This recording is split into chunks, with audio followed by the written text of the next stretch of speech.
गणेशाय नमो वेदान्तवेदिने रामाय रामभद्राय रामचन्द्राय वेधसे रघुनाथाय नाथाय सीताया पतये नमः। मनोजवं मारुततुल्यवेगं जितेन्द्रियं बुद्धिमतां वरिष्ठं वातात्मजं वानरयोत्तमुख्यं श्रीरामदूतं शरणं प्रपद्ये। ॐ नारायणं नमस्कृत्य नरं चैव नरोत्तमं देवीं सरस्वतीं व्यासं ततो जयमुदीरयेत्। व्यासाय भवनाशाय श्रीशाय गुणराशे हृदयाय शुद्धविद्याय मध्वाय जनमो नमः। तपस्वाध्याय शुश्रूषा कृष्णपूजारतं मुनिं विश्वेशमिष्टदं वन्दे परिव्राट् चक्रवर्तिनं श्रीगुरुभ्यो नमः। हरिः ಓಂ। ಭೀಮ ಮತ್ತು ಅರ್ಜುನ ಒಂದು ಪಾರ್ಟಿಯಲ್ಲಿ, ಇನ್ನೊಂದು ಪಕ್ಷದಲ್ಲಿ ದುರ್ಯೋಧನ ಮತ್ತು ಕರ್ಣ. ಸೊ ದೇವೇಂದ್ರ ಈ ಸಲ ರಾಮಾಯಣದಲ್ಲಿ ಎಡವಟ್ಟಾಗೋಯಿತು. ದೇವೇಂದ್ರನಿಗೆ ವಾಲಿಯಾಗಿ ಹುಟ್ಟಿದ್ದು ಯಾರು? ದೇವೇಂದ್ರ ರಾಮಾಯಣದಲ್ಲಿ. ಆದರೆ ಸುಗ್ರೀವನ ದ್ವೇಷ ಕಟ್ಟಿಕೊಂಡ ಕಾರಣ, ಸುಗ್ರೀವನು ಧರ್ಮದ ಪಕ್ಷದಲ್ಲಿ ಇದ್ದು ವಾಲಿಯು ಅಧರ್ಮದ ಪಕ್ಷಕ್ಕೆ ಹೋದ ಕಾರಣ ಏನಂತ ಹೇಳಿದರೆ, ಹನುಮಂತ ವಾಲಿಯ ಪಕ್ಷದಲ್ಲಿ ಇರಲಿಲ್ಲ. ಹನುಮಂತ ಇದ್ದದ್ದು ಸುಗ್ರೀವನ ಪಕ್ಷ. ಆದ್ದರಿಂದ ಎಲ್ಲ ದೇವತೆಗಳು, ಶ್ರೀರಾಮಚಂದ್ರ, ಭಗವಂತ, ಲಕ್ಷ್ಮಣ, ಎಲ್ಲ ಉಳಿದ ದೇವತೆಗಳು ಎಲ್ಲರೂ ಸುಗ್ರೀವನ ಪಕ್ಷಕ್ಕೆ ಬಂದುಬಿಟ್ರು. ಯಾಕೆ? ಎಲ್ಲಿ ಹನುಮ ಇದ್ದಾನೋ ಅಲ್ಲಿ ಭಗವಂತ ಇದ್ದಾನೆ, ಎಲ್ಲಿ ಹನುಮನೋ ಅಲ್ಲಿ ರಾಮನು. ಆದ್ದರಿಂದ ಎಲ್ಲಿ ಹನುಮ ರಾಮರಿದ್ದಾರೋ ಉಳಿದ ಎಲ್ಲರೂ ಅಲ್ಲೇ ಇರ್ತಾರೆ. ಆದ ಕಾರಣ ವಾಲಿಗೆ ಎಡವಟ್ಟಾಗಿ ಹೋಯಿತು. ಈ ಸಲ ಮಾತ್ರ ವಾಲಿ, ಈ ಸಲ ಮಾತ್ರ ದೇವೇಂದ್ರ ಅಂತೇಳಿದರೆ ಎಲ್ಲಿ ವಾಯುದೇವರಿದ್ದಾರೋ ವಾಯುದೇವರ ತಮ್ಮನಾಗಿಯೇ ಹುಟ್ಟಿಬಿಟ್ಟ. ಅಂಥೇಳಿದರೆ ಏನು ಎಡವಟ್ಟಾಗಬಾರ್ದು ಅಂತೇಳಿದರೆ, ವಾಯುದೇವರ ಜತೆಗೆ ವಾಯುದೇವರ ಪಕ್ಷದಲ್ಲಿ ಇದ್ದರೇ ಭಗವಂತನ ಪಕ್ಷದಲ್ಲಿ ಭಗವಂತನ ಸೇವೆ ಮಾಡಲಿಕ್ಕೆ ಆಗ್ತದೆ ಅನ್ನುವಂಥದ್ದು ಮನವರಿಕೆ ಆಗಿ ಹೋಗಿದೆ. ಆದ್ದರಿಂದ ಭೀಮಸೇನನ ಅನುಜನಾಗಿ ಅರ್ಜುನ, ಅಂದರೆ ಇಂದ್ರನ ಅವತಾರಿಯಾದ ಅರ್ಜುನನು ವಾಯುಪುತ್ರ ಯಾರು? ಭೀಮಸೇನ. ಸೊ ಭೀಮಸೇನನ ಅನುಜನಾಗಿ ಹುಟ್ಟಿದ ಕಾರಣ ಈ ಸಲ ಏನು ಎಡವಟ್ಟಿಲ್ಲ. ಸೊ ಅದಕ್ಕೆ ಸರಿಯಾಗಿ ಭೀಮಸೇನನು ಕೂಡ ಏನು ಹೇಳ್ತಾರೆ, ಭೀಮಃ ತಥಾಕರೋತ್.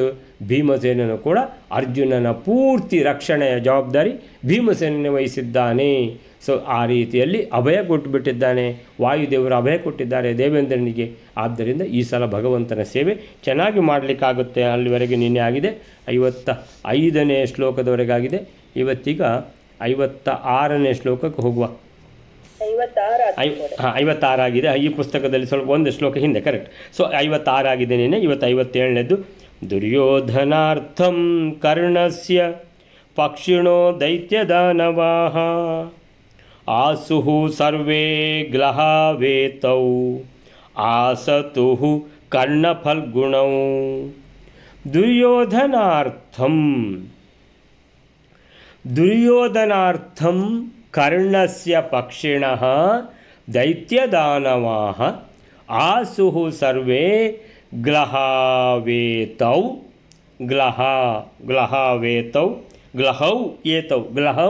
ಏತೌ ಆಸತುಃ ಕರ್ಣಫಲ್ಗುಣೌ. ಇಡೀ ಪ್ರಪಂಚನೇ ಎರಡು ಭಾಗ ಆಗಿಬಿಟ್ಟಿದೆ, ಇಬ್ಬಾಗ ಆಗಿಬಿಟ್ಟಿದೆ. ಒಂದು ಕರ್ಣನ ಪಕ್ಷ, ಇನ್ನೊಂದು ಫಲ್ಗುಣನ ಪಕ್ಷ. ಕರ್ಣನ ಪಕ್ಷ ಅಂದರೆ ದುರ್ಯೋಧನನ ಪಕ್ಷ, ಅರ್ಜುನನ ಪಕ್ಷ ಅಂದರೆ ಭೀಮಸೇನನ ಪಕ್ಷ. ಸೊ ಕರ್ಣ ಫಲ್ಗುಣೌ, ಕರ್ಣ ಮತ್ತು ಫಲ್ಗುಣ ಅಂದರೆ ಅರ್ಜುನ. ಸೊ ಹೀಗೆ ಈಗ ದುರ್ಯೋಧನಾರ್ಥಂ ಕರ್ಣಸ್ಯ ಪಕ್ಷಿಣಃ ದೈತ್ಯದಾನವಾಹ. ದುರ್ಯೋಧನನಿಗೋಸ್ಕರ ದೈತ್ಯ ದಾನವರು ಎಲ್ಲರೂ ಕರ್ಣನ ಪಕ್ಷದಲ್ಲಿ ಇರತಕ್ಕವರು ಆದರೂ, ಈ ಕರ್ಣಾರ್ಜುನರು ದ್ಯೂತದಲ್ಲಿ ದಾಳವಾದರು ಅಂತ ಹೇಳ್ತಾರೆ. ಅಂತೇಳಿದರೆ ದುರ್ಯೋಧನಾರ್ಥಂ. ಸೊ ದುರ್ಯೋಧನನ ಪಕ್ಷದಲ್ಲಿ ಯಾರೆಲ್ಲ ಇದ್ದಾರೋ ಅವರೆಲ್ಲ ಕರ್ಣಸ್ಯ ಪಕ್ಷಿಣಃ, ಕರ್ಣನ ಪಕ್ಷವನ್ನು ವಹಿಸಿದರು. ಯಾಕಂತೇಳಿದ್ರೆ ಈಗ ದುರ್ಯೋಧನ ಕರ್ಣನನ್ನೇ ಮುಖ್ಯ ಧನುರ್ಧರನನ್ನಾಗಿ ಏನು ಮಾಡ್ತಾನೆ, ತನ್ನ ಪಕ್ಷದಲ್ಲಿ ಅರ್ಜುನನಿಗಿಂತಲೂ ಮಿಗಿಲಾಗಿರುವವನು ಇವನು ಕರ್ಣ ಅಂತ ಹೇಳಿಬಿಟ್ಟು ಈ ಸಲ ಆಗುವಂಥ ಮಹಾಭಾರತ ಯುದ್ಧದಲ್ಲಿ ಏನಂತ ಹೇಳಿದ್ರೆ ಅರ್ಜುನನೇ ಗೆದ್ದು ಬಿಡ್ತಿದ್ದ, ಯಾಕಂದರೆ ಭೀಮಸೇನ ಬೇರೆ ಇದ್ದಾನೆ ಅಂತ ತಿಳ್ಕೊಂಡು ಭಾಳ ಹೆದರಿಕೆಯಲ್ಲಿದ್ದ ದುರ್ಯೋಧನ. ಯಾವಾಗ ಕರ್ಣನ ಪ್ರದರ್ಶನ ನೋಡಿದ್ನೋ ಇವನು ಅರ್ಜುನನಿಗಿಂತಲೂ ಮಿಗಿಲಾಗಿದ್ದಾನೆ ಅನ್ನುವಂಥ ಭರವಸೆ ಬಂದುಬಿಟ್ಟಿದೆ. ಹಾಗಾದರೆ ಈಗ ಏನಾಯಿತು ಅಂತ ಹೇಳಿದ್ರೆ ಅರ್ಜುನನಿಗಿಂತ ನಮ್ಮ ಕರ್ಣನೇ ಮೇಲು. ಸೊ ಕರ್ಣನನ್ನೇ ಮುಂದಿಟ್ಟುಕೊಂಡು ಮಹಾಭಾರತ ಯುದ್ಧ ಮಾಡುವುದು ಅನ್ನುವಂಥ ಏನು ನಿರ್ಧಾರಕ್ಕೆ ಬಂದಿದ್ದಾನೆ ಯಾರು? ದುರ್ಯೋಧನ. ಸೊ ದುರ್ಯೋಧನನನ್ನು ನೋಡಿಕೊಂಡು, ಅಂದರೆ ದುರ್ಯೋಧನನ ಪಕ್ಷದಲ್ಲಿ ಕರ್ಣನನ್ನು ಸೇರಿಸಿಕೊಂಡಿದ್ದಾನವನು. ಆದ್ದರಿಂದ ಎಲ್ಲರೂ ಕರ್ಣನ ಪಕ್ಷಕ್ಕೆ ಬಂದುಬಿಟ್ರು. ಅಂದರೆ ದುರ್ಯೋಧನನಿಗೋಸ್ಕರ. ಕರ್ಣನ ಪಕ್ಷ ಬಂದಿದ್ದಂದರೆ ಕರ್ಣನಿಗೋಸ್ಕರ ಬಂದದ್ದಲ್ಲ, ದುರ್ಯೋಧನನಿಗೋಸ್ಕರ ಬಂದದ್ದು. ದುರ್ಯೋಧನಾರ್ಥಂ, ದುರ್ಯೋಧನಿಗೋಸ್ಕರ ಅಥವಾ ದುರ್ಯೋಧನನ ಪ್ರಯೋಜನಕ್ಕೋಸ್ಕರ. ಅರ್ಥ ಅಂದರೆ ಪ್ರಯೋಜನ ಅಂತ ಇಟ್ಕೋಬೋದು. ಸೊ ದುರ್ಯೋಧನಾರ್ಥಂ, ದುರ್ಯೋಧನನಿಗೋಸ್ಕರ, ದುರ್ಯೋಧನನ ಪ್ರಯೋಜನಕ್ಕೋಸ್ಕರ ಎಲ್ಲರೂ ಕೂಡ. ಯಾರು ಎಲ್ಲರೂ ಅಂದರೆ ದೈತ್ಯ ದಾನವಾಹ. ದೈತ್ಯರು ಅಂತೇಳಿದರೆ ರಾಕ್ಷಸರು, ದಾನವರು ಅಂದರೆ ಅವರು ರಾಕ್ಷಸರೇ. ಮತ್ತು ಇದೇನು ವ್ಯತ್ಯಾಸ ಅಂತೇಳಿದರೆ ಅಲ್ಲಿ ಕಶ್ಯಪರಿಗೆ ಅದಿತಿ ಅಂತ ಹೇಳುವುದೊಂದು ಒಬ್ಬಳು ಹೆಂಡತಿ, ಅದಿತಿಯಿಂದ ಹುಟ್ಟಿದವರೆಲ್ಲ ದೇವತೆಗಳು. ದಿತಿ ಅಂತ ಇನ್ನೊಂದು ಹೆಂಡತಿ, ದಿತಿಯಿಂದ ಹುಟ್ಟಿದವರು ದೈತ್ಯರು ರಾಕ್ಷಸರು. ಇನ್ನೊಂದು ಧನು ಅಂತ ಇನ್ನೊಂದು ಹೆಂಡತಿ, ಆ ಧನುವಿನಿಂದ ಹುಟ್ಟಿದವರು ದಾನವರು. ಸೊ ಹಾಗೆ ಅವರು ರಾಕ್ಷಸರು, ಇವರು ರಾಕ್ಷಸರೇ. ಸ್ವಲ್ಪ ಏನೋ ಒಂದು ಚೂರು, ಈಗ ಬ್ರಾಹ್ಮಣರಲ್ಲಿ ಸುಮಾರೆಲ್ಲ ಪಂಗಡ ಇಲ್ವ, ಹಾಗೆ ಅಂತೇಳಿದರೆ ದೈತ್ಯ ದಾನವಾಹ. ದ್ವಿತೀಯ ಮಕ್ಕಳೆಲ್ಲ ದೈತ್ಯರೆಂದು, ಧನುವಿನ ಮಕ್ಕಳು ದಾನವರೆಂದು ಪ್ರಸಿದ್ಧಿ. ಅಂತೇಳಿದ್ರೆ ಇಬ್ಬರು ರಾಕ್ಷಸರೇ. ಸೊ ಇಬ್ಬರು ದುಷ್ಟ ರಾಕ್ಷಸರೇ, ಧನುವಿನ ಮಕ್ಕಳು ಮತ್ತು ದ್ವಿತೀಯ ಮಕ್ಕಳು, ಇವರಿಬ್ಬರು ದೈತ್ಯ ದಾನವಾಹ. ಎಲ್ಲ ದುರ್ಯೋಧನನ ಏನು ಪಕ್ಷ ವಹಿಸಿಕೊಂಡು ಈಗ ಹೊಸ ಪಕ್ಷ ಆಗಿದೆ ಕರ್ಣನ ನೇತೃತ್ವದಲ್ಲಿ. ಅಂದರೆ ಕರ್ಣನ ನೇತೃತ್ವ ಅಂದರೂ ಒಂದೇ, ದುರ್ಯೋಧನನ ನೇತೃತ್ವ ಅಂದರೂ ಒಂದೇ. ದುರ್ಯೋಧನನಿಗೋಸ್ಕರ ಎಲ್ಲ ದೈತ್ಯ ದಾನವರು, ಎಲ್ಲ ಪಾಪಿಗಳು, ದುಷ್ಟರು ಎಲ್ಲ ಕರ್ಣನ ಪಕ್ಷ ವಹಿಸಿದರು. ಹಾಗಾದರೆ ಎಲ್ಲ ದೇವತೆಗಳೆಲ್ಲ ಅರ್ಜುನನ ಪಕ್ಷ ವಹಿಸಿದರು. ಯಾಕೆ? ಭೀಮಾರ್ಥಂ. ಸೊ ಭೀಮನಿಗೋಸ್ಕರ. ಭೀಮನನ್ನು ನೋಡಿ, ಭೀಮ ಅಂದರೆ ವಾಯುದೇವರು. ಸೊ ವಾಯುದೇವರು ಎಲ್ಲಿದ್ದಾರೋ ಆ ಪಕ್ಷದಲ್ಲಿ ನಾವು ಅಂತೇಳಿಬಿಟ್ಟು, ಸೊ ಭೀಮಸೇನನ ಅನುಜನಾಗಿರುವಂಥವನು ಯಾರು? ಅರ್ಜುನ. ಸೊ ಆದ್ದರಿಂದ ಭೀಮಸೇನನಿಗೋಸ್ಕರ ಎಲ್ಲ ದೇವತೆಗಳು ಸಜ್ಜನರು ಅರ್ಜುನನ ಪಕ್ಷ ವಹಿಸಿದರು. ಆಸುಹು ಸರ್ವೇ ಗ್ಲಹವು ಏತೌ ಆಸತು ಕರ್ಣ ಫಲ್ಗುಣವು. ಈ ಕರ್ಣ ಮತ್ತು ಅರ್ಜುನ ಇವರು ಯಾವ ರೀತಿ ಆಗಿದ್ದಾರೆ ಅಂತೇಳಿದರೆ ಪಗಡೆ ಆಟದಲ್ಲಿ ದಾಳಗಳಾಗಿ ಆಗಿದ್ದಾರೆ. ಅಂದರೆ ದುರ್ಯೋಧನನು ಅವನನ್ನು ಕರ್ಣನನ್ನು ದಾಳವನ್ನಾಗಿ ಉಪಯೋಗಿಸಿದ್ದಾನೆ. ದಾಳ ಅಂದರೆ ಏನಂತ ಹೇಳಿದ್ರೆ, ಈಗ ನೀವು ಪಗಡೆ ಆಟ ಆಡುವಾಗ ಅದೊಂಥರ ಜೂಜಿದ್ದಾಗೆ ಅಂತೇಳಿದರೆ ಏನು ಈಗ ನಮಗೆಲ್ಲ ಗೊತ್ತು. ಮೊದಲೆಲ್ಲ ಹೇಗೆ ಅಂತೇಳಿದರೆ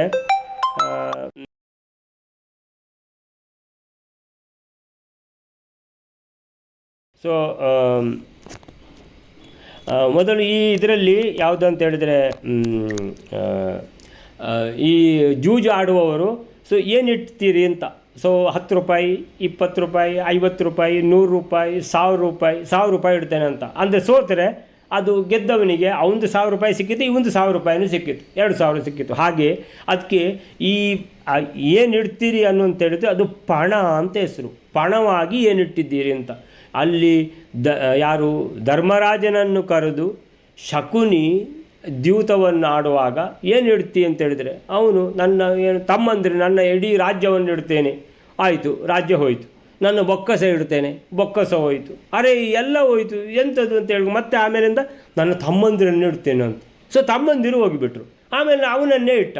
ಸೊ ಅವನನ್ನೇ ಇಟ್ಟ ಮೇಲೆ ಇನ್ನೇನು ಅಂತ ದ್ರೌಪದಿ ಒಬ್ಬಳು ಉಳ್ಕೊಂಡಿದ್ದಾಳೆ ಅಂತ ಹೇಳ್ಕೊಂಡು ನೆನಪು ಮಾಡ್ತಾರೆ. ಸೊ ದ್ರೌಪದಿಯನ್ನು ಇಟ್ಟ. ಸೊ ದ್ರೌಪದಿಯನ್ನು ಸೋತ. ಸೊ ಇದೆಲ್ಲ ಅಂತ ಹೇಳಿದ್ರೆ ಪಣ ಅಂತ. ಏನು ಇಟ್ಟಿದ್ದೀಯಾ?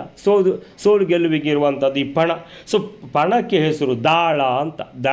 ಪಣ ಅಥವಾ ದಾಳ, ಇದಕ್ಕೆ ಗ್ಲಹ ಅಂತ ಹೆಸರು. ಸೊ ಗ್ಲಹವು ಏತವು ಅಂದರೆ ಪಣ ಇದ್ದಾಗೆ. ಅರ್ಜುನ ಮತ್ತು ಕರ್ಣ ಯಾವ ರೀತಿ ಅಂತೇಳಿದರೆ ಈ ಮಹಾಭಾರತದ ಅನ್ನುವಂತಹ ಒಂದು ಜೂಜಾಟ ಇದ್ದರೆ ಅದರಲ್ಲಿ ಪಣ ಇದ್ದಾಗೆ ಯಾರು ಗೆಲ್ಲುವುದು ಅಂತ. ಸೊ ಆ ರೀತಿಯಲ್ಲಿ ಪಣವು ಏತೌ ಗ್ಲಹೌ ಏತೌ ಆಸತುಹು ಆಗಿಬಿಟ್ರು ಯಾರು? ಕರ್ಣ ಮತ್ತು ಅರ್ಜುನ. ಸೊ ಭೀಮಸೇನ ಹೇಳ್ತಾನೆ ನನ್ನ ದಾಳ ಅರ್ಜುನ ಅಂತ, ದುರ್ಯೋಧನ ಹೇಳ್ತಾನೆ ನನ್ನ ದಾಳ ಕರ್ಣ ಅಂತ. ಸೊ ಯಾರನ್ನು ಸೋಲ್ತಾರೆ ಅನ್ನುವಂಥದ್ದು ಪ್ರಶ್ನೆ. ಈ ರೀತಿ ಈ 57ನೇ ಶ್ಲೋಕಕ್ಕೆ ಏನು ಹೇಳ್ತಾರೆ ಅಂತ ಹೇಳಿದ್ರೆ, ದುರ್ಯೋಧನನ ಸಲುವಾಗಿ ದೈತ್ಯದಾನವರೆಲ್ಲ ಕರ್ಣನ ಪಕ್ಷವನ್ನು ವಹಿಸಿದರು. ದುರ್ಯೋಧನಾರ್ಥಂ, ದುರ್ಯೋಧನನ ಸಲುವಾಗಿ ದೈತ್ಯದಾನವರೆಲ್ಲರೂ ಕರ್ಣಸ್ಯ ಪಕ್ಷಿಣಃ ಅಭವತ್, ಕರ್ಣನ ಪಕ್ಷವನ್ನು ವಹಿಸಿದರು. ಹೀಗೆ ಅಲ್ಲಿ ಎಲ್ಲ ದೇವತೆಗಳು ಸಜ್ಜನರು ಭೀಮಸೇನನ ಮುಖವನ್ನು ನೋಡಿಕೊಂಡು ಎಲ್ಲರೂ ಅರ್ಜುನನ ಪಕ್ಷ ವಹಿಸಿದರು. ಕೃಷ್ಣ ಬಲರಾಮರು ಕೂಡ ಅರ್ಜುನನ ಪಕ್ಷವನ್ನು ವಹಿಸಿದರು. ಎಲ್ಲಿ ಭೀಮಸೇನ ಇರ್ತಾನೋ, ಎಲ್ಲಿ ವಾಯುದೇವರು ಇರ್ತಾರೋ ಅಲ್ಲಿ ಭಗವಂತ ಇರುವಂಥದ್ದು ಅಂತ ಹೇಳಿಬಿಟ್ಟು, ಸೊ ಆ ರೀತಿಯಲ್ಲಿ ಎಲ್ಲರೂ ದುಷ್ಟರೆಲ್ಲ ದುರ್ಯೋಧನನ ಪಕ್ಷ ಅಂತ ಹೇಳಿದ್ರೆ ಈಗ ಕರ್ಣನ ಪಕ್ಷ ವಹಿಸಿದರು. ಹಾಗೆ ಆಸುಹು ಸರ್ವೇ ಅಂತೇಳಿದರೆ ಎಲ್ಲರೂ ಏನು ಮಾಡಿದರು, ಹೀಗೆ ಕರ್ಣಾರ್ಜುನರು ಆ ಸಮರ ಯುದ್ಧ ಅನ್ನುವಂಥ ಒಂದು ದ್ಯೂತ, ಆ ಯುದ್ಧವನ್ನೇ ದ್ಯೂತ ಅಂತ ಎಣಿಸಿಕೊಂಡ್ರೆ ದುರ್ಯೋಧನನು ತನ್ನ ದಾಳವನ್ನಾಗಿ ಕರ್ಣನನ್ನು, ಭೀಮಸೇನನು ತನ್ನ ಪಕ್ಷದ ದಾಳವನ್ನಾಗಿ ಅರ್ಜುನನನ್ನು ಏನು ಮಾಡಿದರು, ಇಟ್ಕೊಂಡ್ರು ಪಣವಾಗಿ. ಸೊ ಹಾಗೆ ಭೀಮನಿಗಾಗಿ ಸುರರೆಲ್ಲ, ದೇವತೆಗಳೆಲ್ಲ, ಆಮೇಲಿಂದ ಒಳ್ಳೆಯವರೆಲ್ಲ ಸಜ್ಜನರೆಲ್ಲ ಅರ್ಜುನನ ಪಕ್ಷ ವಹಿಸಿದಂತೆ ದುರ್ಯೋಧನನಿಗಾಗಿ ಎಲ್ಲ ದೈತ್ಯ ದಾನವರು ಎಲ್ಲ ರಾಕ್ಷಸರು ಪಾಪಿಷ್ಠರು ಕರ್ಣನ ಪಕ್ಷವನ್ನು ವಹಿಸಿದರು. ಹೀಗೆ ಅರ್ಜುನನನ್ನು ದಾಳವನ್ನಾಗಿ ಮಾಡಿಕೊಂಡು ದೇವತೆಗಳು ಯುದ್ಧ ಮಾಡುವಂಥದ್ದಿನ್ನು, ಆಮೇಲೆ ಕರ್ಣನನ್ನು ದಾಳವಾಗಿಟ್ಟುಕೊಂಡು ಅಸುರರು ಈ ಯುದ್ಧಕ್ಕೆ ಇಳಿದರು ಅಂತೇಳಿದರೆ, ಮತ್ತೆ ಇದು ಮಹಾಭಾರತ ಅಂತೇಳಿದರೂ ಕೂಡ ದೇವತೆಗಳು ಮತ್ತು ರಾಕ್ಷಸರ ನಡುವಿನ ಯುದ್ಧ ಅಂತ. ಸೊ ಪಾಂಡವರಂದರೆ ದೇವತೆಗಳು, ಕೌರವರಂದರೆ ರಾಕ್ಷಸರು ಅನ್ನುವಂಥ ಅರ್ಥದಲ್ಲಿ. ಸೊ 57ನೇ ಶ್ಲೋಕ ಮುಗಿದು 58ನೇ ಶ್ಲೋಕ. ಅತಪೃಷ್ಟೋ ದಕ್ಷಿಣಾರ್ಥಂ ದ್ರೋಣ ಆಹ ಕುಮಾರಕಾನ್ ಬದ್ಧ್ವಾ ಪಾಂಚಾಲ ರಾಜಾನಂ ದತ್ತೇತ್ಯುಚುಸ್ತತೇತಿತೇ. ಅತಪೃಷ್ಟೋ ದಕ್ಷಿಣಾರ್ಥಂ, ಆಮೇಲೆ ಅಂತೇಳಿದರೆ ಅಲ್ಲಿಗೆ ಒಂದು ಆ ಶಸ್ತ್ರ ಅಸ್ತ್ರಗಳನ್ನು ದ್ರೋಣಾಚಾರ್ಯರಿಂದ ಕಲಿತು ಕೌರವ ರಾಜಕುಮಾರರು ಪಾಂಡವ ರಾಜಕುಮಾರರು ಒಂದು ಯುದ್ಧ ರಂಗದಲ್ಲಿ ಒಂದು ಯಾವುದು ಸ್ಟೇಜ್ ಪರ್ಫಾರ್ಮೆನ್ಸ್ ಅಂತ ಏನಂತ ಹೇಳಿದ್ರೆ ಏನು ಹೇಳ್ತಾರೆ ಅದಕ್ಕೆ, ರಂಗಸ್ಥಳದಲ್ಲಿ ಪ್ರದರ್ಶನ ಆಯಿತು. ಪ್ರದರ್ಶನ ಆಗಿ ಅದು ಎಲ್ಲೆಲ್ಲಿಯೋ ರೂಪ ತಗೊಂಡು ಆಮೇಲಿಂದ ದುರ್ಯೋಧನ ಮತ್ತು ಭೀಮಸೇನರಿಗೆ ಯುದ್ಧ ಆಗುವಲ್ಲಿವರೆಗೆ ಹೋಯಿತು. ಇಡೀ ಪ್ರಪಂಚ ಎಲ್ಲ ಲೋಕಗಳಲ್ಲಿರುವಂಥ ಎಲ್ಲ ಸಜ್ಜನರು ದೇವತೆಗಳು ಭೀಮಸೇನನ ಪಕ್ಷದಲ್ಲಿಯೂ, ಎಲ್ಲ ದುಷ್ಟರು ರಾಕ್ಷಸರು ಆಮೇಲೆ ದುರ್ಯೋಧನನ ಪಕ್ಷಕ್ಕೂ ಈ ರೀತಿ ಇಡೀ ರಂಗಸ್ಥಳದಲ್ಲಿರುವಂತಹ ಆಮೇಲಿಂದ ಇರುವಂತಹ ಸಭೆಯಲ್ಲಿರುವಂತಹ ವ್ಯಕ್ತಿಗಳು ಮಾತ್ರ ಅಲ್ಲ, ಇಡೀ ಪ್ರಪಂಚದ ಎಲ್ಲ ಕಡೆಯಲ್ಲಿರುವಂಥ ಎಲ್ಲ ಜನರು ಸಜ್ಜನರು ಆ ಕಡೆ ಸೇರಿಸ್ಕೊಂಡ್ರು, ದುರ್ಜನರು ಈ ಕಡೆ ಸೇರಿಕೊಂಡ್ರು, ಎಲ್ಲ ಕಡೆಯಲ್ಲಿ ವಿಭಾಗ ಆಯಿತು. ಎಲ್ಲ ಕಡೆಯಲ್ಲಿಯೂ ಕೂಡ ಜಗಳ ಕಾದಾಟ ಶುರುವಾಯಿತು. ಯಾರು ಅಂತ, ಭೀಮನ ಪಕ್ಷ ಗೆಲ್ಲುವುದ ದುರ್ಯೋಧನನ ಪಕ್ಷ ಗೆಲ್ಲುವುದ ಅಂತ ದ್ರೋಣಾಚಾರ್ಯರು ಅದನ್ನು ತಡೆದರು ಅಶ್ವತ್ಥಾಮನ ಮೂಲಕ. ಸೊ ಆಮೇಲಿಂದ ದುರ್ಯೋಧನ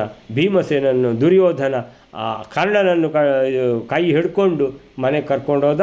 ಹಾಗೆ ಭೀಮಸೇನನು ಅರ್ಜುನನನ್ನು ಮನೆ ಕರ್ಕೊಂಡು ಹೋದ. ಈ ರೀತಿಯಲ್ಲಿ ಏನಾಯಿತು ಅಂತ ಹೇಳಿದರೆ ಮುಂದೆ ಬರುವಂತಹ ಮಹಾಭಾರತದಲ್ಲಿ ಒಂದು ರೂಪುರೇಷೆ ಸಿಕ್ಕಿತು. ಇಲ್ಲೇ ಏನಂತ ಹೇಳಿದರೆ ಈ ಮುಂದೆ ಬರುವಂತಹ ಮಹಾಭಾರತದಲ್ಲಿ ದುರ್ಯೋಧನನ ಪಕ್ಷದಲ್ಲಿ ಕರ್ಣ ಅತಿ ವೀರನಾಗಿ, ಹಾಗೆ ಭೀಮಸೇನನ ಪಕ್ಷದಲ್ಲಿ ಧರ್ಮದ ಪಕ್ಷದಲ್ಲಿ ಅರ್ಜುನ, ಹೀಗೆ ಯುದ್ಧ ನಡೆಯಲಿದೆ ಅನ್ನುವಂತಹ ಸೂಚನೆ ಸಿಕ್ಕಿತು. ಇಷ್ಟಾಗುವಾಗ ದ್ರೋಣಾಚಾರ್ಯರಿಗೆ ನೆನಪಾಯಿತು. ಯಾರ್ದು? ದೃಪದನದ್ದು. ಈಗ ಇವರಿಗೆಲ್ಲ ವಿದ್ಯಾಭ್ಯಾಸ ಕಲಿಸಿಕೊಟ್ಟ ಮುಖ್ಯ ಉದ್ದೇಶ ಏನಂತ ಹೇಳಿದರೆ, ಈ ವಿದ್ಯಾರ್ಥಿಗಳು ಎಲ್ಲ ವಿದ್ಯೆ ಕಲಿತು ಗುರುದಕ್ಷಿಣೆ ಏನು ಕೊಡಲಿ ಗುರುಗಳೇ ಅಂತ ಹೇಳಿದ್ರೆ, ಹೋಗಿ ದ್ರುಪದನನ್ನು ಕಟ್ಟಿ ಹಾಕಿ ತಗೊಂಡು ಬನ್ನಿ, ಸೆರೆ ಹಿಡಿದು ತಗೊಂಡು ಬನ್ನಿ, ಇದೇ ಗುರುದಕ್ಷಿಣೆ. ಮೊದಲೇ ಕೇಳಿಬಿಟ್ಟಿದ್ದಾರೆ. ಯಾರು ನಾನು ಕೇಳುವಂಥ ಗುರುದಕ್ಷಿಣೆಯನ್ನು ಕೊಡಲಿಕ್ಕೆ ಯಾರು ರೆಡಿ ಇದ್ದೀರಿ ಅಂತ ಹೇಳಿದರೆ, ಫಟ್ ಅಂತ ಎದ್ದು ನಿಂತು ಬಿಟ್ಟಿದ್ದಾನೆ ಅರ್ಜುನ. ನಿಮಗೆ ಬೇಕಾದ ಗುರುದಕ್ಷಿಣೆ ನಾನು ಕೊಟ್ಟು ಬಿಡ್ತೀನಿ ಅಂತ. ಸೊ ಆದ್ದರಿಂದ ದ್ರೋಣಾಚಾರ್ಯರಿಗೆ ಅರ್ಜುನನ ಮೇಲೆ ಪೂರ್ತಿ ವಿಶ್ವಾಸ ಇದೆ. ಗುರುದಕ್ಷಿಣೆ ಈಗ ಕೇಳಲಿಕ್ಕೆ ಸಮಯ ಬಂತು. ಯಾಕಂತ ಹೇಳಿದರೆ ರಂಗಸ್ಥಳದಲ್ಲಿ ಪ್ರದರ್ಶನ ಆಗಿ ಹೋಯಿತು ಕಲಿತ ವಿದ್ಯೆ. ಇನ್ನು ಗುರುದಕ್ಷಿಣೆ ಕೊಡುವುದೊಂದು ಮಾತ್ರ ಬಾಕಿ ಉಳಿದಿದೆ. ಅತಪೃಷ್ಟೋ ದಕ್ಷಿಣಾರ್ಥಂ. ಈಗ ರಾಜಕುಮಾರರೆಲ್ಲ ಸೇರಿ ಗುರುಗಳ ಹತ್ರ ಕೇಳಿದರು, ನಿಮಗೆ ಏನು ಗುರುದಕ್ಷಿಣೆ ಕೊಡುವಂಥದ್ದು ಅಂತ. ಆಗ ಗುರುಗಳು ಹೇಳ್ತಾರೆ, ಪಾಂಚಾಲ ದೇಶಕ್ಕೆ ಅಧಿಪತಿ ಯಾರು? ದ್ರುಪದ ರಾಜ. ಅವನನ್ನು ಕಟ್ಟಿ ಹಾಕಿ ಹಿಡ್ಕೊಂಡು ಬನ್ನಿ ಅಂತ ಹೇಳಿದರು. ಸೊ ಏನು ಹೇಳ್ತಾರೆ? ಇಲ್ಲ, ಅಥಪೃಷ್ಟೋ ದಕ್ಷಿಣಾರ್ಥಂ. ಅಥಪೃಷ್ಟ ಪೃಷ್ಟ ಅಂದರೆ ಆ ಎಲ್ಲ ವಿದ್ಯಾರ್ಥಿಗಳು ಕೇಳಿದ್ದಾರೆ, ಆಚಾರ್ಯ ನಿಮಗೆ ಏನು ಗುರುದಕ್ಷಿಣೆ ಕೊಡೋದು ಅಂತ. ಸೊ ಅಥಪೃಷ್ಟ, ಪೃಷ್ಟ ಅಂದರೆ ಪ್ರಶ್ನೆ ಕೇಳುವಂಥದ್ದು. ಪೃಷ್ಟ ಕೇಳಲ್ಪಟ್ಟವನಾಗಿ. ಯಾರು? ದ್ರೋಣಾಚಾರ್ಯರು ಪ್ರಶ್ನೆ ಕೇಳಿದ್ದಾರೆ, ಮಕ್ಕಳಿಂದ ಪ್ರಶ್ನೆ ಕೇಳಲ್ಪಟ್ಟವರಾಗಿ. ದಕ್ಷಿಣಾರ್ಥಂ, ನಿಮಗೆ ಗುರುದಕ್ಷಿಣೆಯಾಗಿ ಏನನ್ನು ಕೊಡಲಿ? ದಕ್ಷಿಣಾರ್ಥಂ ಅಂದರೆ ದಕ್ಷಿಣೆ ಅನ್ನುವಂಥ ಪ್ರಯೋಜನದ ಬಗ್ಗೆ ಶಿಷ್ಯರು ಗುರುಗಳನ್ನು ಕೇಳಿದಾಗ. ಪೃಷ್ಟಂ ಕೇಳಿದಾಗ ಅಥವಾ ಕೇಳಿದಾಗ, ಹೌದು ಕೇಳಿದಾಗ. ಸೊ ಅವರು ಕೇಳಿದರು. ಸೊ ಕೇಳಲ್ಪಟ್ಟವರು ಯಾರು? ದ್ರೋಣಾಚಾರ್ಯರು. ಸೊ ಏನಂತ ಕೇಳಲ್ಪಟ್ಟರು? ಅಲ್ಲ, ನಿಮಗೆ ದಕ್ಷಿಣೆ ಏನು ಕೊಡೋದು ಅಂತ. ದಕ್ಷಿಣಾರ್ಥಂ. ಆಗ ದ್ರೋಣರು ಹೇಳ್ತಾರೆ, ದ್ರೋಣಾಚಾರ್ಯರು ಹೇಳ್ತಾರೆ, ಕುಮಾರಕಾನ್, ಆ ಕುಮಾರರುಗಳಿಗೆ ದಕ್ಷಿಣೆ ಏನು ಅಂತ ಕೇಳಿದ್ರಲ್ವ, ದಕ್ಷಿಣೆ ಕೇಳ್ತೇನೆ ನಾನು. ಸೊ ನಾನು ಕೇಳಿದ್ದನ್ನು ಕೊಡಬೇಕೀಗ ನೀವು. ಏನದು? ಬದ್ವಾ ಪಾಂಚಾಲ ರಾಜಾನಂ. ಪಾಂಚಾಲ ದೇಶದ ರಾಜ ದ್ರುಪದ, ಅವನನ್ನು ಬದ್ವಾ ಅಂದರೆ ಸೆರೆ ಹಿಡಿದು ಕಟ್ಟಿ ಹಾಕಿ. ಬದ್ವಾ. ಸೊ ಬದ್ವಾ ಪಾಂಚಾಲ ರಾಜಾನಂ ದತ್ತ ಇತಿ ಊಚುಹು ತಥಾ ಇತಿ ತೇ. ಸೊ ಅವನನ್ನು, ಪಾಂಚಾಲ ದೇಶದ ರಾಜ ದ್ರುಪದ ಅವನನ್ನು ಬದ್ವಾ ಸೆರೆ ಹಿಡಿದು ಕಟ್ಟಿ ಹಾಕಿ, ದತ್ತ ತಗೊಂಡು ಬಂದು ನನಗೆ ಕೊಡಿ, ದತ್ತ ಕೊಡಿ. ಸೊ ದಾ ಅಂದರೆ ಕೊಡು ಅಂತ, ದಾನ. ಸೊ ದಾ ಇಲ್ಲಿ ದತ್ತ ಕೊಡಿ. ಇತಿ ಊಚುಹು, ಈ ರೀತಿ ಹೇಳಿದರು ಗುರುಗಳು. ಇದೇ ಗುರುದಕ್ಷಿಣೆ, ಆದ್ದರಿಂದ ಹೊರಡಿ ಈಗಲೇ ಅಂತ. ಸೊ ಆವಾಗ ತಥಾ ಇತಿ ತೇ ಅಂದರೆ ಆ ರಾಜಕುಮಾರಗಳು ಏನು ಹೇಳಿದರು? ತಥಾ ಇತಿ, ಗುರುಗಳೇ ನೀವು ಹೇಳಿದಾಗೆ ಆಗಲಿ. ತಥಾ ಇತಿ ತಥೇತಿ. ಸೊ ಬದ್ವಾ ಕಟ್ಟಿ ಹಾಕಿ ಅಂದರೆ ಸೆರೆ ಹಿಡಿದು ಅವನನ್ನು ಕಟ್ಟಿ ಹಾಕಿ ಬಂಧಿಸಿ ಹಿಡ್ಕೊಂಡು ಬನ್ನಿ. ಯಾರನ್ನ? ಪಾಂಚಾಲ ರಾಜಾನಂ, ಪಾಂಚಾಲ ದೇಶದ ರಾಜ ದ್ರುಪದನನ್ನು ಹಿಡ್ಕೊಂಡು ಬನ್ನಿ. ಯಾರೀ ದ್ರುಪದ? ದ್ರುಪದ ಅಂತೇಳಿದರೆ ದ್ರೌಪದಿಯ ತಂದೆ, ಪಾಂಡವರಿಗೆ ಏನಂತೇಳಿದರೆ ಹೆಣ್ಣು ಕೊಟ್ಟ ಮಾವ ದ್ರುಪದ. ಸೊ ಈ ದ್ರುಪದ ಅವನನ್ನು ಏನು ಸೆರೆ ಹಿಡಿದು ಕರ್ಕೊಂಡು ಬನ್ನಿ ಅಂತೇಳಿದರೆ ಕೌರವರಿಗೆ ಇಷ್ಟನೇ ಆಗ್ಬೋದು. ಯಾಕಂತೇಳಿದರೆ ಪಾಂಡವರಿಗೆ ಬೇಕಾದವನು ದ್ರುಪದ. ಈಗ ನಮ್ಮ ಗುರುಗಳೇನು ಹೇಳ್ತಾರೆ? ಅವನನ್ನೇ ಕಟ್ಟಿ ಹಾಕಿ ಹಿಡ್ಕೊಂಡು ಬನ್ನಿ ಅಂತ. ಹಾಗೆ ಆಗಬೇಕು ಅಂತ ಹೇಳ್ಕೊಂಡು ಕೌರವರಿಗೆ ಖುಷಿಯಾಗಿರಬೇಕು. ಸೊ ಬದ್ವಾ ಪಾಂಚಾಲ ರಾಜಾನಂ ದತ್ತ, ಕೊಡಿ ನನಗೆ, ತಂದು ಕೊಡಿ, ಉಳಿದದ್ದು ಅವನ ಏನು ಮಾಡಬೇಕು ನಾನು ಮಾಡ್ತೇನೆ ಅಂತ. ಸೊ ತಂದು ಕೊಡಿ, ಅದೇ ಗುರುದಕ್ಷಿಣೆ ಅಂತ ಅದರ ಅರ್ಥ. ತಂದು ಕೊಡಿ, ದತ್ತ. ಇತಿ ಊಚುಹು, ಈ ರೀತಿ ಗುರುಗಳು ಹೇಳಿದರು. ಇತಿ ಊಚುಹು ತಥಾ ಇತಿ ತೇ ಅಂದರೆ ತೇ ಅಂದರೆ ಶಿಷ್ಯರು ಏನು ಹೇಳಿದರು? ತಥಾ ಇತಿ, ಹಾಗೇ ಆಗಲಿ. ತಥಾ ಅಸ್ತು ಅಂತ ಹೇಳೋದಿಲ್ವ? ತಥಾ ಅಸ್ತು ಅಂತ ಹೇಳಿದ್ದನ್ನು ತಥಾ ಅಸ್ತು ಹೇಳಿದರೆ ಅದು ಯಾವುದು? ತಥಾ ಅಸ್ತು, ಅಲ್ಲಿ ತಥಾ ಅಸ್ತು ಅಂತ ಇದೆಯಲ್ಲ ಅದೇ ಅಂತ. ಸೊ ತಥಾ ಅಸ್ತು ಅಂದರೆ ಏನು? ಹಾಗೇ ಆಗಲಿ ಅಂದರೆ ಯಾರು ಹೇಳೋದು? ಶಿಷ್ಯರು ಹೇಳಿದರು. ಸರಿ ಗುರುಗಳೇ ಅಂತ ಹೇಳ್ಕೊಂಡು ಹೊರಟ್ರೆ ಈಗಲೇ ಹೋಗಿಬಿಟ್ಟು ದ್ರುಪದ ದೇಶದ ಪಾಂಚಾಲ ದೇಶಕ್ಕೆ ಹೋಗಿಬಿಟ್ಟು ಅಲ್ಲಿ ರಾಜ ಇದ್ದಾನೆ ಯಾರು ದ್ರುಪದ, ಅವನನ್ನು ಸೆರೆ ಹಿಡಿದು ತಗೊಂಬಂದು ಬಿಡ್ತೀವಿ ಅಂತ ಹೊರಟರು. ಇತಿ ಊಚುಹು, ಗುರುಗಳು ಈ ರೀತಿ ಹೇಳಿದಾಗ ತಥಾ ಇತಿ ತೇ, ತಥಾ ಇತಿ ಅಂದರೆ ಹಾಗೇ ಆಗಲಿ ಅಂತ, ತೇ ಅಂದರೆ ಅವರು ಹೇಳಿದರು ಅಂತ ಅರ್ಥ.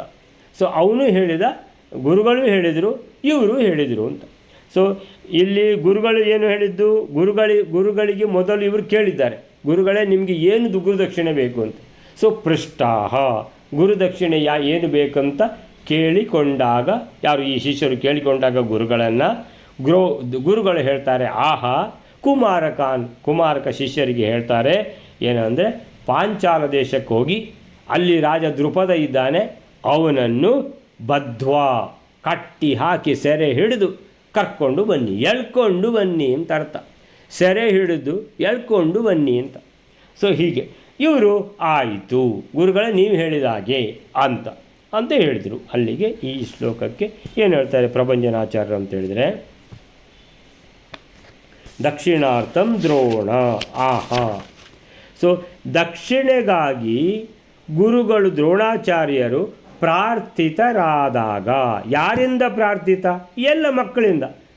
ಗುರುಗಳೇ ಏನು ಗುರುದಕ್ಷಿಣೆ ಕೊಡಲಿ, ನಿಮ್ಗೇನು ಕೊಡಲಿ, ನಿಮ್ಗೇನು ಬೇಕು ಅಂತ. ಸೊ ಆಗ ಅವರು ರಾಜಪುತ್ರರುಗಳಿಗೆ ತಿಳಿಸಿದರು ಏನಂತ ಹೇಳಿದರೆ, ಪಾಂಚಾಲ ದೇಶದ ರಾಜನಾದ ದ್ರುಪನನ್ನು ಹಿಡಿದು ನನಗೊಪ್ಪಿಸಿ, ಹಿಡಿದು ಪ್ರಗೃಹ್ಯ ಅಥವಾ ಬದ್ವಾ ಕಟ್ಟಿ ಹಾಕಿ ಎಳ್ಕೊಂಡು ಬಂದು ನನಗೆ ಒಪ್ಪಿಸಿ ಏನು ಯಾವುದು ಶಬ್ದ? ದತ್ತ ಅಂದರೆ ಕೊಡಿರಿ. ಸೊ ಈ ರೀತಿ ಇನ್ನಿತ ಪಾಠ ಪಾಡ್ದರಿಯರಾ? ಓಹೋ ಆ ಕೋಟೆದೇಟೆ ಉಂಡು ಕೋಟೆದೇಟು. ಹಾಂ ಲಾಸ್ಟದ ಶ್ಲೋಕ ಇದ್ದಿ ಅಂತ ತೋಜೋಣ ಆತೆ. ಲಾಸ್ಟದ ಶ್ಲೋಕ ಪಾಡುವ ಇತ್ತೇನೆ ಪಾಡುವ ಹಾಂ ಎತ್ತೇನೆ ಪಾಡುವೆ. ಅವ ಪಾಡ್ತಾನ್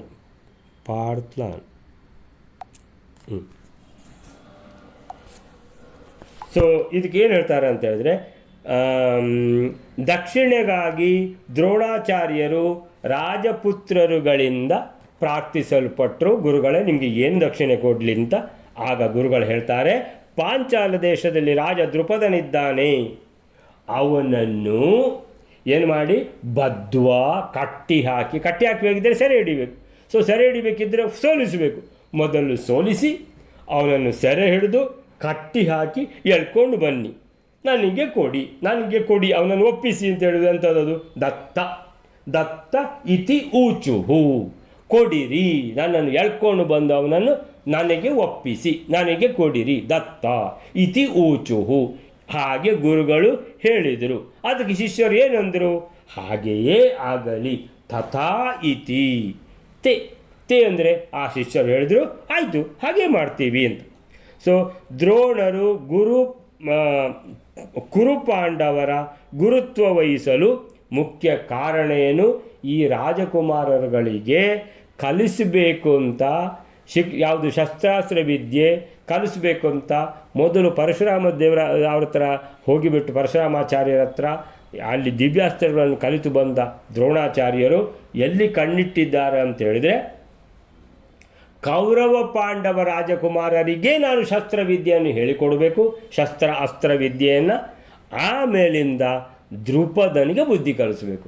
ಅಲ್ಲಿ ಏನದು ದ್ರುಪದನ ಮೇಲೆ ಅಷ್ಟು ಅಂತ ಹೇಳಿದರೆ, ದ್ರುಪದ ಕಲಿತಾ ಇರುವಾಗ ದ್ರುಪದ ಮತ್ತು ಯಾರು ಈ ದ್ರೋಣಾಚಾರ್ಯರು ಒಟ್ಟೊಟ್ಟಿಗೆ ಕಲಿತದ್ದು. ಭರದ್ವಾಜ ಅಂತ ಹೇಳಿದರೆ ದ್ರೋಣರ ತಂದೆ. ಆ ಭರದ್ವಾಜರಿಂದಲೇ ದ್ರುಪದ ಕೂಡ ಕಲಿತದ್ದು, ದ್ರೋಣಾಚಾರ್ಯರು ಕೂಡ ಕಲಿತದ್ದು. ಆಮೇಲಿಂದ ಅಡ್ವಾನ್ಸ್ಡ್ ಸ್ಟಡಿ ಅಂತ ಹೇಳಿದರೆ ಉನ್ನತ ವ್ಯಾಸಂಗ, ಉನ್ನತ ವಿದ್ಯೆ, ಉನ್ನತ ಶಿಕ್ಷಣಕ್ಕೆ ಹೋದದ್ದು ಪರಶುರಾಮಾಚಾರ್ಯರ ಹತ್ರ. ಮೊದಲನ ಶಸ್ತ್ರಾಸ್ತ್ರ ವಿದ್ಯೆ ಯಾರ ಹತ್ರ ಕಲಿತದ್ದು? ತನ್ನ ತಂದೆ ಭಾರದ್ವಾಜರ ಹತ್ರ ಕಲಿತದ್ದು. ಯಾರು? ದ್ರೋಣಾಚಾರ್ಯರು. ಆ ದ್ರೋಣಾಚಾರ್ಯರ ಜತೆಗೆ ಇದ್ದ ಇನ್ನೊಬ್ಬ ವಿದ್ಯಾರ್ಥಿ ಯಾರು? ಪಾಂಚಾಲ ದೇಶದ ರಾಜ ದ್ರುಪದ.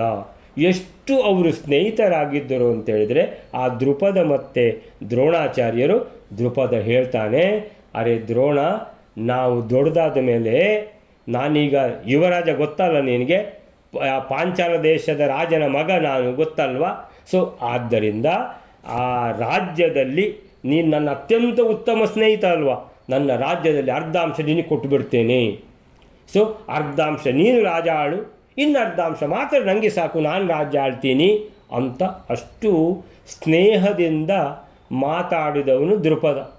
ಆಗ ದ್ರೋಣಾಚಾರ್ಯ ತಿಳ್ಕೊತಾರೆ, ಇಂಥ ಮನುಷ್ಯರು ಇದ್ದಾರ ಅಂತೇಳಿದ್ರೆ ಎಲ್ಲರೂ ಕೂಡ ಇನ್ನೊಬ್ಬರ ವಸ್ತುವನ್ನು ಅಪಹರಿಸುವುದು ಹೇಗೆ, ಅವನಿಂದ ಅವನ ವಸ್ತುವನ್ನು ನಾನು ಕದ್ದು ಲಪಟಾಯಿಸಿ ಅದನ್ನು ಹೇಗೆ ತಿನ್ನುವುದು, ಅದನ್ನು ಹೇಗೆ ಅಪಹರಿಸುವುದು, ಇಂಥ ದುರ್ಬುದ್ಧಿಯ ಜನಗಳೇ ಇರುವಾಗ ಇಲ್ಲೊಬ್ಬ ಇದ್ದಾನೆ ದೃಪದ, ನನ್ನ ಸ್ನೇಹಿತ, ಹೇಳ್ತಾನೆ ನಾನು ಪಾಂಚಾಲ ದೇಶದ ರಾಜನ ಮಗ, ಅಷ್ಟು ದೊಡ್ಡ ರಾಜ್ಯ ಉಂಟು ನಮ್ಮದು, ನಾನು ಅದಕ್ಕೆ ರಾಜ, ಆದರೆ ನೀನು ನನ್ನ ಬೆಸ್ಟ್ ಫ್ರೆಂಡ್ ಅಲ್ವಾ, ತುಂಬ ಒಳ್ಳೆಯ ಸ್ನೇಹಿತ ಅಲ್ವಾ, ಆದ್ದರಿಂದ ಅರ್ಧ ರಾಜ್ಯ ನೀನು ಕೊಡ್ತೇನೆ, ಅರ್ಧ ರಾಜ್ಯ ನನಗೆ ಸಾಕು. ಸೊ ನಾವಿಬ್ಬರು ಒಟ್ಟಿಗೆ ಸೇರಿಯೇ ರಾಜ್ಯವನ್ನು ಭೋಗಿಸೋಣ ಅಂತ ಹೇಳಿದ್ದ. ಆಮೇಲಿಂದ ಈ ಅಶ್ವತ್ಥಾಮಾಚಾರ್ಯರು ಸಣ್ಣದಿರುವಾಗ ದಿನ ಅಲ್ಲಿ ಮನೆಯಲ್ಲಿ ದನ ಇಲ್ಲ, ಅಮ್ಮ ಏನು ಮಾಡ್ತಿದ್ರು ಅಂದರೆ ದ್ರೋಣರ ಹೆಂಡತಿ ಹಿಟ್ಟು ಕರಗಿಸಿ ಅಶ್ವತ್ಥಾಮನಿಗೆ ಕುಡಿಲಿಕ್ಕೆ ಕೊಡ್ತಿದ್ರು. ಅಶ್ವತ್ಥಾಮ ಖುಷಿಯೋ ಖುಷಿ, ನಾನು ಹಾಲು ಕುಡ್ದೆ ಅಂತ. ಏನಾಯಿತು, ಒಂದು ದಿನ ದುರ್ಯೋಧನ ಎಲ್ಲರನ್ನು ತನ್ನ ಮನೆಗೆ ಕರ್ಕೊಂಡು ಹೋಗಿದ್ದಾನೆ, ಅದರ ಅಶ್ವತ್ಥಾಮ ಕೂಡ ಇದ್ದಾನೆ. ಅಲ್ಲಿ ದೊಡ್ಡ ದೊಡ್ಡ ಗ್ಲಾಸ್ನಲ್ಲಿ ಹಾಲು ಕೊಟ್ಟಿದ್ದಾರೆ. ಎಂಥ ಹಾಲು? ಸಾಚ ಆಕಳಿನ ಹಾಲು, ದನದ ಹಾಲು ಬಿಸಿ ಮಾಡಿ ಕೊಟ್ಟು ಬಿಟ್ಟಿದ್ದಾರೆ. ಅಶ್ವತ್ಥಾಮ ಕುಡಿತಾನೆ, ಇದು ಏನು ಅಂತ, ಇದು ಹಾಲು ನಿಂಗೆ ಗೊತ್ತಿಲ್ವಾ? ಓ, ಹಾಲಂದರೆ ಇದೆಯಾ? ಮನೆಗೆ ಬಂದ, ಅಮ್ಮ ನೀನು ನನಗೆ ಎಂಥದ್ದು ಕೊಡ್ತಾ ಇದ್ದದ್ದು, ಹಾಲು ಅಂತ ಹೇಳ್ಕೊಂಡು ನನಗೆ ಏನೋ ಕೊಡ್ತಿದ್ಯಲ್ಲ, ನನಗೆ ಆ ಹಾಲು ಬೇಡ, ನಾನಿವತ್ತು ನಿಜವಾದ ಹಾಲು ಕುಡಿದು ಬಂದಿದ್ದೇನೆ, ನನಗೆ ಅದೇ ಹಾಲು ಬೇಕು ಅಂತ ಪಟ್ಟು ಹಿಡಿದು ಬಿಟ್ಟ, ಅಳುದು ನಿಲ್ಲಿಸೋದೇ ಇಲ್ಲ. ಸೊ ದ್ರೋಣಾಚಾರ್ಯರ ಹೆಂಡತಿ ಹೇಳಿದರು, ಎಲ್ಲಿಂದಾದರೂ ಒಂದು ದನ ಹಿಡ್ಕೊಂಡು ಬನ್ನಿ, ಈ ಮಗುವಿಗೆ ಒಂದು ದನ ಇವತ್ತು ಬೇಕೇ ಬೇಕು, ಇಲ್ಲ ಅಂದರೆ ಈ ಮಗು ಅಳುವುದು ನಿಲ್ಲಿಸೋದಿಲ್ಲ ಅಂತ. ಸೊ ದ್ರೋಣಾಚಾರ್ಯರಿಗೆ ದೃಪದನದ್ದು ನೆನಪಾಯಿತು. ಸೊ ದೃಪದನ ಮನೆಗೆ ಹೋದರು. ದೃಪದ ಅಂದರೆ ರಾಜ ಆಗಿಬಿಟ್ಟಿದ್ದಾನೆ, ಸಿಂಹಾಸನದಲ್ಲಿ ಕೂತಿದ್ದಾನೆ. ದ್ರೋಣಾಚಾರ್ಯರು ಕಚ್ಚೆ ಹಾಕಿಕೊಂಡು ಶಾಲ ಹಾಕಿಕೊಂಡು ಬಂದಿದ್ದಾರೆ, ಜುಟ್ಟು ಬಿಟ್ಟುಕೊಂಡು. ಯಾರು ಬಡ ಬ್ರಾಹ್ಮಣ ಇದು ಅಂತ ಕೇಳಿದರೆ ಬಡ ಬ್ರಾಹ್ಮಣ ದೂರದಲ್ಲಿ ಹೇಳ್ತಾನೆ, ಅರೆ ದೃಪದ, ನಂದು ಗುರ್ತು ಸಿಗಲಿಲ್ವನೋ ನಿನಗೆ, ನಾವಿಬ್ಬರು ಒಟ್ಟಿಗೆ ಕಲ್ತದ್ದಲ್ವನೋ? ಅದಕ್ಕೆ ದೃಪದ ಹೇಳ್ತಾನೆ, ಯಾರು? ನಾನು ದ್ರೋಣ. ಯಾವ ದ್ರೋಣ? ನನಗೆ ನೆನಪಿಲ್ಲ. ನಾನು ಯಾರು ಅಂತ ಎಣಿಸಿದ್ದಿ? ಸಿಂಹಾಸನದ ಮೇಲೆ ಕೂತಿರುವಂಥ ಪಾಂಚಾಲ ದೇಶದ ರಾಜ. ಅರೆ ನೀನೊಂದು ಬಡ ಬ್ರಾಹ್ಮಣ ಅಂತೇಳಿದರೆ ನಿನಗೆ ನಿನ್ನ ವೇಷ ನೋಡಿದರೆ ಗೊತ್ತಾಗ್ತದೆ, ಏನಾದರೂ ಇದೆಯಾ ನಿನ್ನ ಹತ್ರ? ನನ್ನ ಹತ್ರ ಎಲ್ಲವೂ ಇದೆ, ಎಲ್ಲವೂ ಇರುವವ ನಾನು, ಏನೂ ಇರದವನು ನೀನು, ನಮಗಿಬ್ಬರಿಗೆ ಸ್ನೇಹ ಆಗಲಿಕ್ಕೆ ಸಾಧ್ಯ ಇದೆಯಾ? ಹೋಗೋ ಮುಂದೆ ಅಂತೇಳಿ ಕಳಿಸಿದ. ಅರೆ ದ್ರೋಣಾಚಾರ್ಯರಿಗೆ ಸಿಡಿಲು ಬಡ್ದಾಗಾಯಿತು, ಈ ಥರವೂ ಇದೆಯಾ? ಎಂಥ ಉತ್ತಮ ಸ್ನೇಹಿತ ಅಂತೇಳ್ಕೊಂಡು ನಾನು ಎಣಿಸಿಕೊಂಡಿದ್ದರೆ ಇವನು ನಿಜವಾದ ಬಣ್ಣ ತೋರಿಸಿಬಿಟ್ನಲ್ವೋ ಅಂತ ಹೇಳಿಬಿಟ್ಟು ದ್ರೋಣಾಚಾರ್ಯರಿಗೇನಾಯಿತು, ಇವನನ್ನು ಬಿಡಬಾರ್ದು. ಯಾಕಂತೇಳಿದರೆ ನಾನು ಇವನ ಹತ್ರ ಕೇಳಿದ್ದೇನಾ ನನ್ನ ಅರ್ಧ ರಾಜ್ಯ ನನಗೆ ಕೊಡು ಅಂತ? ಕೇಳಲಿಲ್ಲ, ನಾನು ಸುಮ್ಮನಿದ್ದೆ. ಇವನಾಗಿಯೇ ಹೇಳಿದ, ನಾವಿಬ್ಬರು ಅರ್ಧರ್ಧ ರಾಜ್ಯ ಜೊತೆಗೆ ಭೋಗಿಸೋಣ ಅಂತೇಳಿ. ಈಗ ಬೇರೆಯೇ ಮಾತಾಡ್ತಾನೆ, ನೀನು ದುಡ್ಡಿಲ್ಲದ ದರಿದ್ರ ಬ್ರಾಹ್ಮಣ, ನಾನು ಆಗರ್ಭ ಶ್ರೀಮಂತ ರಾಜ, ಸಿಂಹಾಸನದಲ್ಲಿ ಕೂತಿರುವಂಥ ಪಾಂಚಾಲ ದೇಶದ ರಾಜ, ನನಗೂ ನಿನಗೂ ಎಂತಹ ಎಲ್ಲಿಯ ಸ್ನೇಹ ಅಂತ ಕೇಳಿಬಿಡ್ತಾನಲ್ಲ ಅಂತೇಳಿದ್ರೆ ಇದು ಮಹಾ ಅಪರಾಧ ಅಂತೇಳಿ ದ್ರೋಣಾಚಾರ್ಯರು ಯೋಚನೆ ಮಾಡ್ತಾರೆ. ಏನಂತೇಳಿದರೆ ಇವನಿಗೆ ಬುದ್ಧಿ ಕಲಿಸಿಯೇ ತೀರ್ತೇನೆ ನಾನು ಅಂತ ಪ್ರತಿಜ್ಞೆ ಮಾಡಿಬಿಟ್ಟು ಆ ಪ್ರತಿಜ್ಞೆ ಈಗ ಕೈಗೂಡುವಂಥ ಸಮಯ ಬಂದಿದೆ. ಏನಂತೇಳಿದರೆ ಇವರು ಪಾಂಡು ರಾಜನ ಮಕ್ಕಳು ಪಾಂಡವ ರಾಜಕುಮಾರರು ಕೌರವ ರಾಜಕುಮಾರರಿಗೆ ಶಸ್ತ್ರಾಸ್ತ್ರ ವಿದ್ಯೆಯನ್ನು ಕಲಿಸಿ ಮೊದಲ ದಿವಸನೇ ಹೇಳಿದ್ದಾರೆ, ನಾನು ಕೇಳಿದ್ದನ್ನು ಕೊಡಬೇಕಂತ. ಎಲ್ಲರೂ ಒಪ್ಕೊಂಡಿದ್ದಾರೆ. ಅರ್ಜುನ ಮೊದಲು ನಿಂತರೂ ಕೂಡ ಎಲ್ಲರೂ ಒಪ್ಪಿಕೊಂಡ ಸಂಗತಿ. ಈಗ ಮತ್ತೆ ಕೇಳಿದ್ದಾರೆ, ಗುರುಗಳೇ ಏನು ಗುರುದಕ್ಷಿಣೆ ಕೊಡಲಿ ನಿಮಗೆ ಅಂತ ಕೇಳಿದರೆ, ಈಗ ಗುರುದಕ್ಷಿಣೆಯನ್ನು ಹೋಗಿ ಪಾಂಚಾಲ ದೇಶದಲ್ಲಿ ಆ ದೃಪದ ಇದ್ದಾನೆ, ಅವನನ್ನು ಸೋಲಿಸಿ ಆದಮೇಲೆ ಅವನನ್ನು ಸೆರೆ ಹಿಡಿದು ಅವನನ್ನು ಎಳ್ಕೊಂಡು ಬಂದು ನನಗೆ ಒಪ್ಪಿಸಿ. ಆಗ ಅವನಿಗೆ ಗೊತ್ತಾಗ್ತದೆ, ಸೆರೆ ಹಿಡಿಯಲ್ಪಟ್ಟಾಗ ಯಾರ ಮುಂದೆ ಬಂದೆ, ಓ ಆ ಬಡ ಬ್ರಾಹ್ಮಣ, ಅವನ ಜೊತೆಗೆ ಎದುರಿಗೆ ಬಂದು ನಿಂತ್ಕೊಂಡು ಬಿಟ್ಟೆ. ಹೇಗೆ ಅಂತೇಳಿದ್ರೆ, ಅವನು ಸ್ವತಂತ್ರನಾಗಿದ್ದಾನೆ ಬಡ ಬ್ರಾಹ್ಮಣ, ಪಾಂಚಾಲ ದೇಶದ ರಾಜ ಈಗ ಏನಂದರೆ ಬಂದಿಯಾಗಿ ನಿಂತಿದ್ದಾನೆ ಅಂತೇಳಿದ್ರೆ, ಯಾರು ಈಗ ಮೇಲೆ ದ್ರೋಣಾಚಾರ್ಯರು ಮೇಲೆ, ಇವನು ಬಂದಿಯಾದ ರಾಜ, ಇವನೀಗ ಕೆಳಗೆ. ಸೊ ಇವನಿಗೆ ಏನು ಮಾಡಬೇಕು, ಯಾವ ಶಿಕ್ಷೆ ಕೊಡಬೇಕು, ಯಾರು ನಿರ್ಧರಿಸಲಿಕ್ಕೆ, ದ್ರೋಣಾಚಾರ್ಯರು ನಿರ್ಧರಿಸಲಿಕ್ಕೆ. ಸೊ ಇದು ಆಗಬೇಕು ಅಂತೇಳಿಬಿಟ್ಟೆ ದ್ರೋಣಾಚಾರ್ಯರು ಇದಕ್ಕೆ ಆ ಮುಖ್ಯ ಉದ್ದೇಶ ಇಲ್ಲಿ ಬಂದು ಇವರಿಗೆಲ್ಲ ಶಸ್ತ್ರಾಸ್ತ್ರ ವಿದ್ಯೆಯನ್ನು ಕಲಿಸಲಿಕ್ಕೆ ಇಲ್ಲಿ ಸೇರಿಕೊಂಡದ್ದು. ಯಾಕೆ ಅಂತೇಳಿದ್ರೆ, ಇದೇ ರಾಜಕುಮಾರರುಗಳ ಮುಖಾಂತರ ದೃಪದನನ್ನು ಸೆರೆ ಹಿಡಿದು ಎಳ್ಕೊಂಡು ಬರಲಿಕ್ಕೆ ಹೇಳಬೇಕು. ನನ್ನ ಎದುರುಗಡೆ ಬಂದಿಯಾಗಿ ಅವನು ನಿಲ್ಲಬೇಕು. ಸೊ ಅದಕ್ಕೆ ಈಗ ಕಾಲ ಒದಗಿ ಬಂದಿದೆ.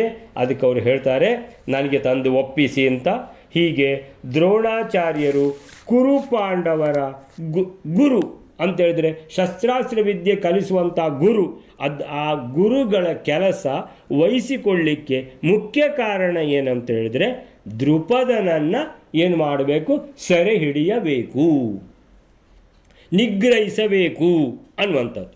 ಅದಕ್ಕೀಗ ಸಮಯ ಒದಗಿತು ಎಂದು ಭಾವಿಸಿ ಗುರುದಕ್ಷಿಣೆಯನ್ನಾಗಿ ದ್ರೋಣರು ತಮಗೆ ಅಪಮಾನ ಮಾಡಿದ್ದ ದೃಪದನನ್ನು ಸೆರೆ ಹಿಡಿದು ತಮಗೆ ಒಪ್ಪಿಸಲು ಅಪೇಕ್ಷಿಸಿದರು ಎಂದು ಅರ್ಥ. ಸೊ ಅಲ್ಲಿಗೆ ಇವತ್ತಿನದನ್ನು ನಿಲ್ಲಿಸ್ಕೊಳ್ಳೋಣ. ಸೊ ಏನಾಗ್ತದೆ, ಯಾರು ಹೋಗ್ತಾರೆ, ಯಾರು ಪಾಂಚಾಲ ದೇಶದ ರಾಜನನ್ನು ಬಂಧಿ ಅಂತ ಹೇಳಿದರೆ ಸೆರೆ ಹಿಡಿಲಿಕ್ಕೆ, ಸೆರೆ ಹಿಡಿದು ಹೇಗೆ ಕರ್ಕೊಂಡು ಬರ್ತಾರೆ, ಏನು ಸಂಗತಿ, ಏನೆಲ್ಲ ವಿದ್ಯಮಾನಗಳಾದವು ಅನ್ನುವಂಥದ್ದನ್ನು ನಾಳೆ ನೋಡುವ. ಅಲ್ಲಿಗೆ ಇವತ್ತಿನ ಇಲ್ಲಿಗೆ ನಿಲ್ಲಿಸಿಕೊಂಡು ಶ್ರೀಕೃಷ್ಣ ಅರ್ಪಣಮಸ್ತು. ಸೊ ಇವತ್ತಿನ ಕೃಷ್ಣ